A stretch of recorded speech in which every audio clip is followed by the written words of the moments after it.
வணக்கம் மக்களே, welcome to FDFS with Mohi. இந்த வாரம் நிறைய தமிழ் திரைப்படம் ரிலீஸ் ஆகுது. அந்த வகையில் இன்றைக்கி நாம் ஹிப்ஹாப் தமிழில் அவர்களுடைய இயக்கம் மற்றும் நடிப்பு ரிலீஸ் ஆகிருக்க கடைசி உலக போர் அப்படின்ற படத்தை ரிவ்யூ பண்ண போகிறோம். இது ரிவ்யூ மட்டும் இல்லை, ஒரு ரோஸ்ட் ரிவ்யூவாகவும் அமையும்.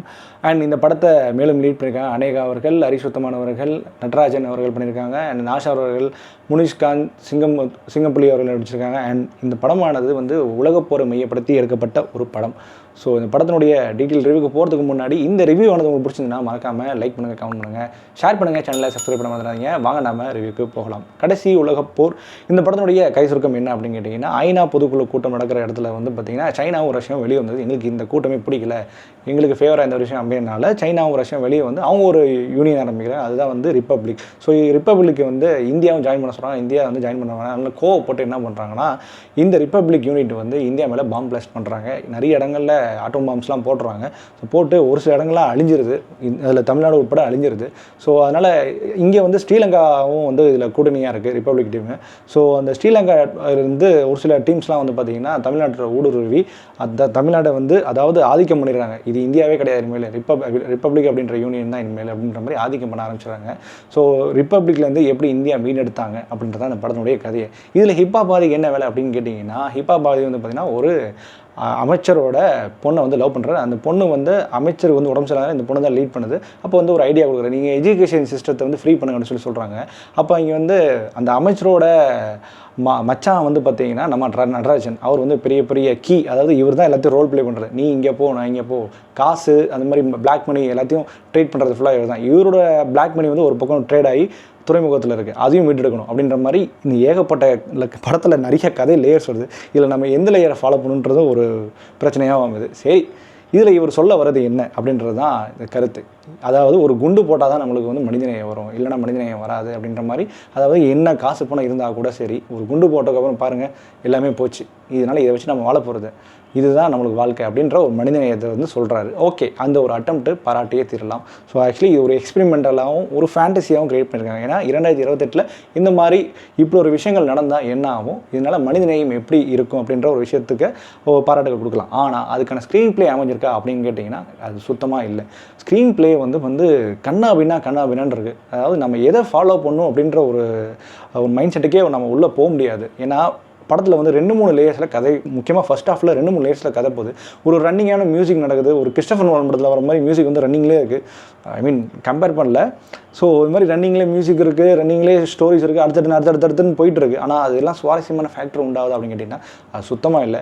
கதை ஏதோ சொல்கிறாங்க, சரி என்ன சொல்ல வர போகிறீங்க, என்ன பண்ண போகிறீங்க, திடீர்னு பார்த்தா ரிப்பப்ளிக் பாம்பு போடுறான்றாங்க.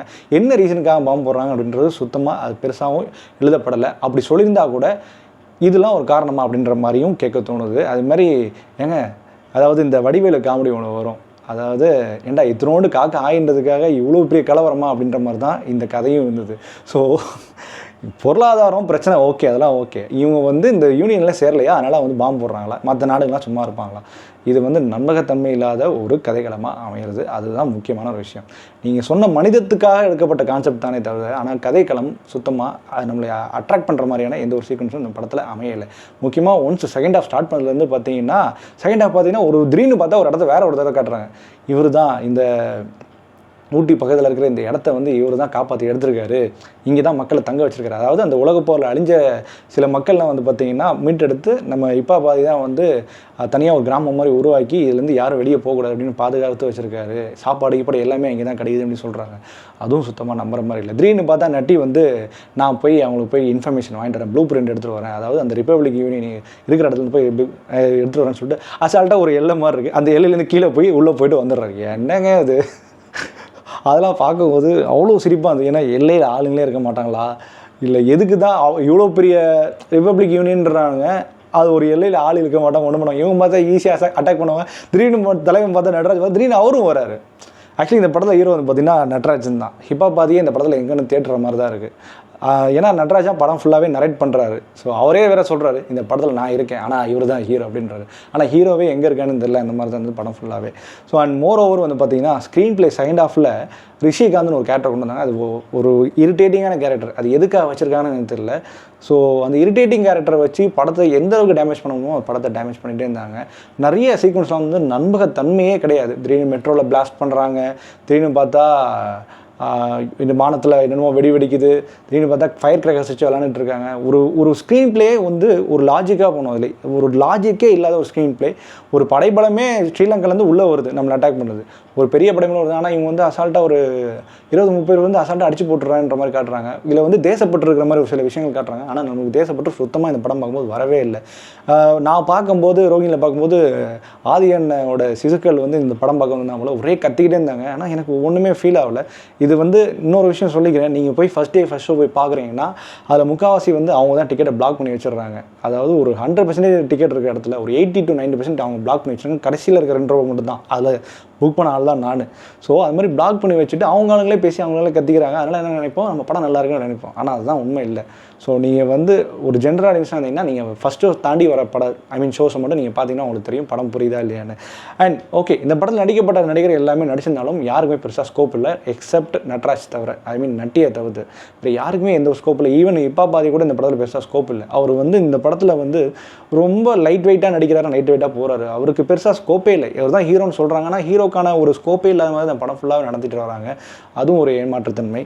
அண்ட் இந்த படத்தை டெக்னிக்கலாக ரொம்ப நல்லா இருந்தது. எஸ்பெஷலி விஎஃப்எக்ஸும் இந்த சிஜி ஒர்க் பண்ணியிருக்காங்க. அண்ட் ஏஐ யூஸ் பண்ணலாம் ஒரு சில விஷயங்கள் பண்ணியிருக்காங்க. அது கொஞ்சம் நல்லா இருந்தது. அதாவது இந்த போர் நடக்கிற மாதிரி சீக்வன்ஸான சில விஷயங்கள் இருக்கும் இல்லையா, அதெல்லாம் வந்து அப்படியே ஃப்ளாஷ் கட்டாக எல்லாமே போயிட்டு வருது. அது கொஞ்சம் நம்பகத்தன்மையாக இருந்தது. செட் டிசைனிங் நல்லா இருந்தது.